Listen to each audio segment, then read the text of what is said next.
Delhi mayor चुनाव में BJP को सुप्रीम कोर्ट से झटका, मनोनीत पार्षद नहीं डाल सकेंगे वोट।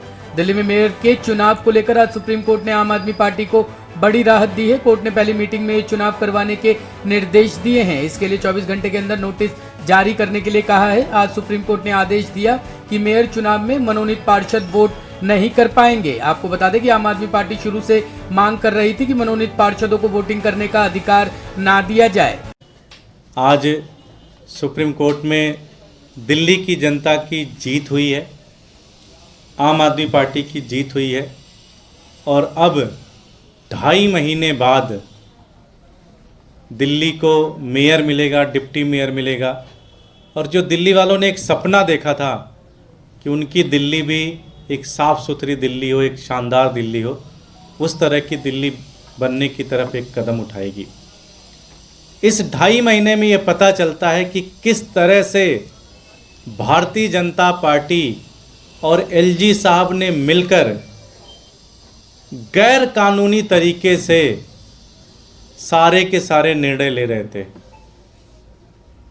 डे 1 से हम कह रहे हैं, सारे के सारे पत्रकार साथी कह रहे हैं, सारी दिल्ली कह रही है, एल्डरमैन को वोट देने का राइट नहीं है।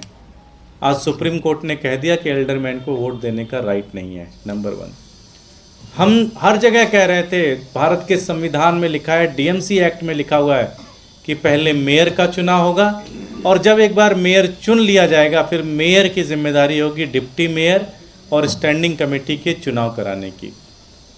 भारतीय जनता पार्टी इस चीज़ को नहीं मानती थी।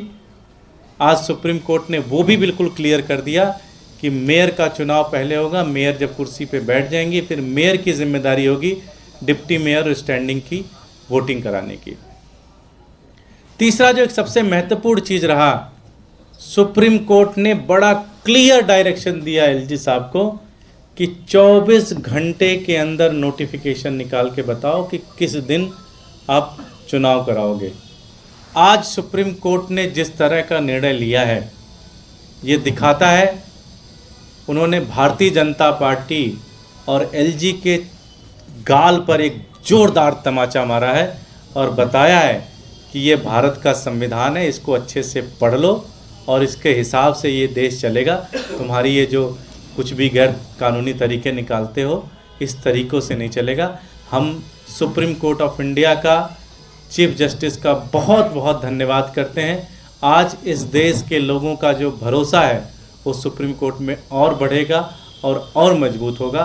बहुत बहुत धन्यवाद। और भारतीय जनता पार्टी को एक तरीके से बड़ा क्लियर डायरेक्शन मिल गया है कि अब आप विपक्ष में बैठकर विपक्ष की राजनीति करें। आम आदमी पार्टी का मेयर होगा, आम आदमी पार्टी को जनता ने वोट दिया है और हम मिलकर काम करेंगे। सीएम आवास के बाहर बम मिलने की सूचना, मौके पर पहुंचा बम निरोधक दस्ता।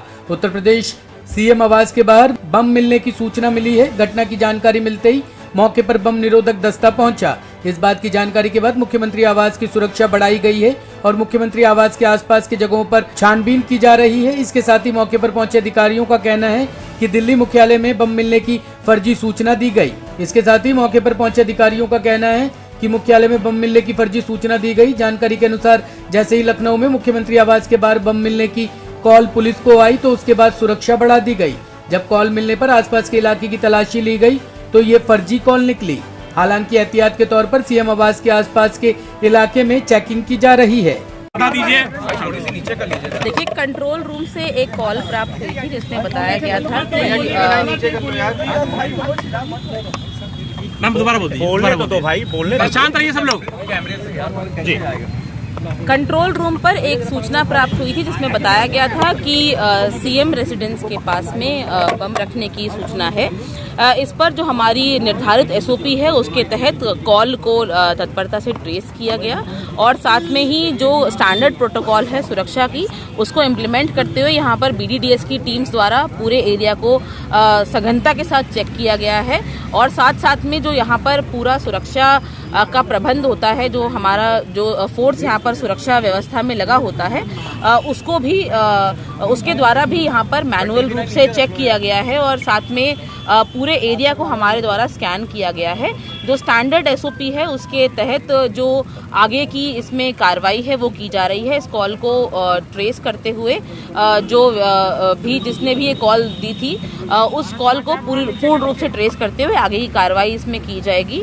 और अभी तक किसी भी संदिग्ध चीज़ का यहाँ पर नहीं मिली है। और जो बॉम्ब स्क्वाड की हमारी टीम्स होती हैं प्लस जो लोकल हमारी एंटी सैबोटाज टीम्स होती हैं उनके द्वारा पूरे एरिया को जो आसपास का एरिया है उसको भी सघनता से इसमें चेक किया गया है। कॉल कहाँ पे आई थी मैम? जैसा जानकारी मिली है मैम कहाँ पे कॉल आई थी? कॉल कहाँ पे आई थी ये बता दीजिए। देखिए मकसद था उसके पीछे।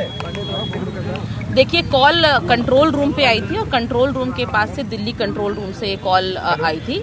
उसके बाद ये कॉल लखनऊ कंट्रोल रूम को रिले की गई थी। लखनऊ कंट्रोल रूम से जो हम सभी स्थानीय अधिकारी हैं उनके पास ये कॉल आई थी। मैम कोई एफआईआर हुई इसमें भी? जैसा मैंने कहा जिसमें एक स्टैंडर्ड एसओपी के तहत हम लोग पूरा जो कॉल है उसको ट्रेस करेंगे कि किसके द्वारा ये सूचना दी गई थी और उसके आधार पे आगे कार्रवाई।